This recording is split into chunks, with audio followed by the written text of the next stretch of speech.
जय श्री कृष्णा। राधे राधे। प्रिय भक्तजनों, आप सभी का हमारे YouTube चैनल आत्म प्रेमी पर हार्दिक स्वागत है। आप सभी को मार्गशीर्ष माह प्रारंभ होने की बहुत बहुत शुभकामनाएं। आज से आप हर रोज इस YouTube चैनल आत्म प्रेमी पर मार्गशीर्ष महीने की कथाओं का श्रवण करेंगे। मार्गशीर्ष महीने को मगसर, मंगासिर, अगहन, अग्रहायण आदि नामों से भी जाना जाता है। ये पूरा महीना बड़ा ही पवित्र माना गया है। इस महीने की महिमा स्वयं भगवान श्री कृष्ण ने गीता में बताई है।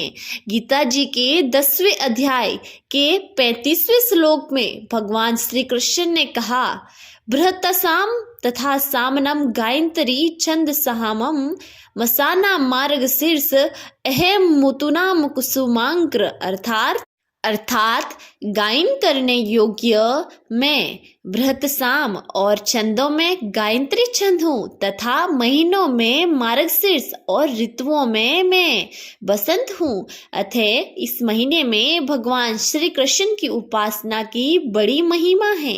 इस महीने में भगवान श्री कृष्ण की उपासना करने से व्यक्ति को जीवन के हर तरह से सफलता होती है और वह हर तरह के संकट से बाहर निकलने में सक्षम होता है।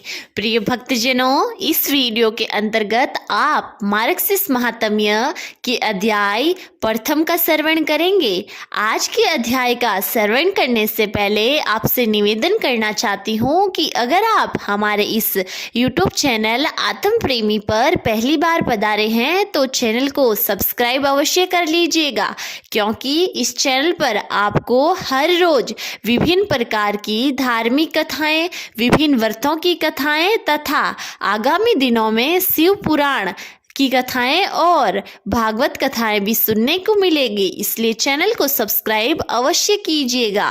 प्रिय भक्तजनों, अब श्रवण कीजिए आज के अध्याय का।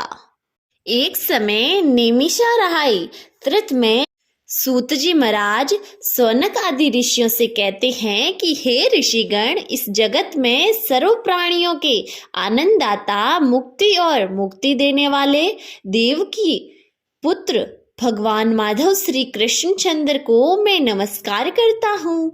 श्वेत दीप में सुख में आसीन देवताओं के देवता लक्ष्मी के पति अपने पिता श्री विष्णु भगवान को नमस्कार करके श्री ब्रह्मा जी ने पूछा कि हे भगवान, हे जगत को धारण करने वाले, हे पवित्र कथाओं को कहने वाले, हे देवेश, हे स्वर्गीय सबके मालिक, कृपा करके मेरे एक प्रश्न का उत्तर दीजिए।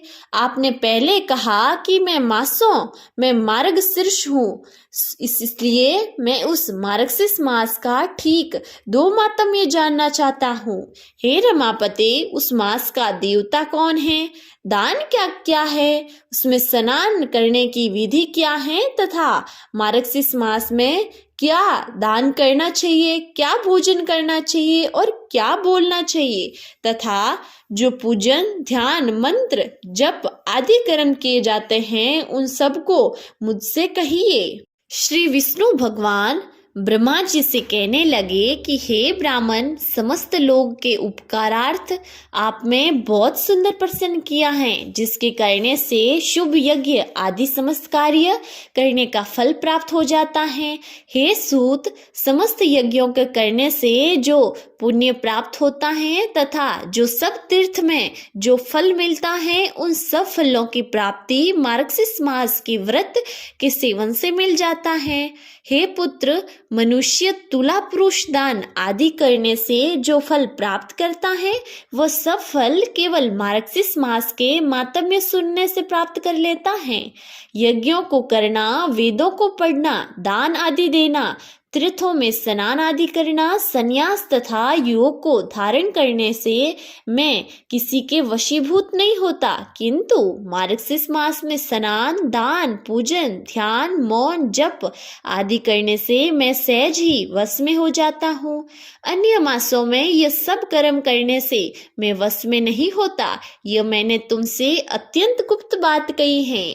सर्वत्र निवास करने वाले देवताओं ने जब मेरी प्राप्ति के लिए ये अत्यंत सुलभ उपाय देखकर अन्य धर्म आदि सेवन से इस मार्क्सिस को गुप्त कर दिया। अतः मेरे भक्तों को मेरी प्राप्ति के साधक संभक्त कर मार्क्सिस मांस का सेवन अवश्य करना चाहिए। जो मनुष्य इस भारतवर्ष में मार्क्सिस मास में व्रत आदि सेवन नहीं करते वे पाप रूप हैं, क्योंकि वे कली काल से अत्यंत मोहित रहे हैं। हे वत्स, 8 मासों में स्नान, दान, व्रत, पूजन आदि जो फल मनुष्य को प्राप्त होता है उतना ही फल मकर व सूर्य होने पर माघ मास में हो जाता है। माघ मास से 100 गुना फल वैशाख मास व्रत सेवन से मिलता है और वैशाख मास सेवन से 1000 गुना अधिक तुला के सूर्य होने पर कार्तिक मास में सेवन मिलता है। परंतु कार्तिक मास व्रत सेवन की अपेक्षा कहीं गुना अधिक फल वृश्चिक के सूर्य होने पर मार्क्सिस मास में प्राप्त होता है।